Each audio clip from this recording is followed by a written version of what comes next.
Happy camper is a phrase used to describe someone who is very contented. So in the clip, Lisa uses this phrase in both a literal and figurative meaning. And with no false modesty, you're looking at one happy camper. Yeah, well... It's kind of a casual phrase, so it's not really something that you want to use in a business meeting, but in most other conversations, it would be totally fine. However, most people use this phrase in the negative, by saying that they or someone else is not a happy camper.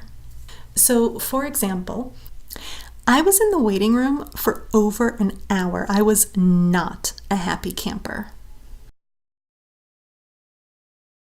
So TS is actually a slang term of a slang term. It stands for tough shit, which is obviously a swear, so the Simpsons couldn't say it on TV. It basically means too bad. It's really rude and really unsympathetic. Here's your cabin. If you don't like it, TS. So if a friend is going through a hard time, do not say TS to them. That'll just make you look really mean and really uncaring. However, if they're complaining about something that's not a problem at all, and you guys have kind of a joking, teasing relationship, then I think you can probably use it. For example, the store ran out of 1% milk, so you had to buy skim.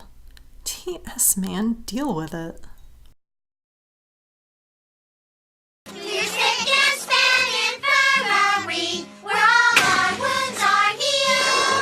Spick and span just means that something is very clean and very orderly. This is something that you can use in really any conversation with just about anyone. For example, I clean every day to make sure my apartment is spick and span. Some tail is a really sexist slang term for attractive women. And when a guy says he's going to get some tail, it means that he's going to have sex with a girl.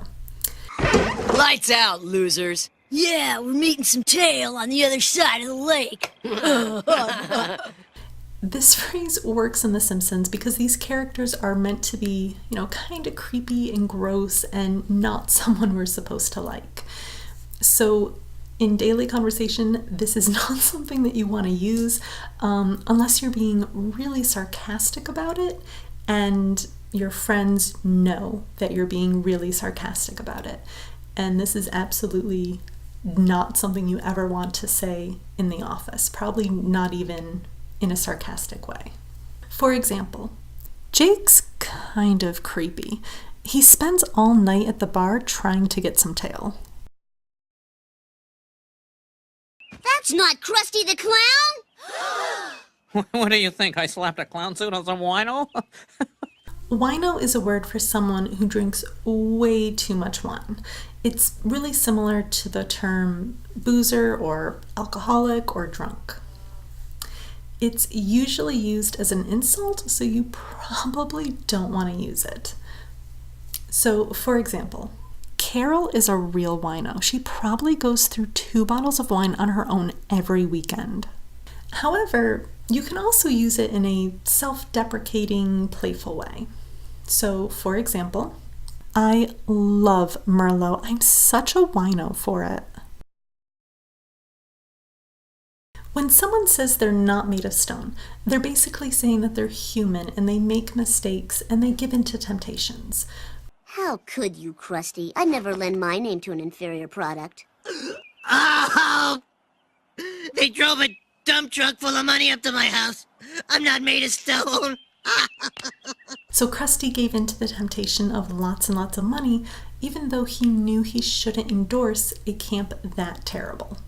You can use this phrase with pretty much anyone, maybe not in a business meeting, but definitely with colleagues at work, at school, or with your friends. So, for example, I know I shouldn't have spent so much money, but they were having a sale. I'm not made of stone.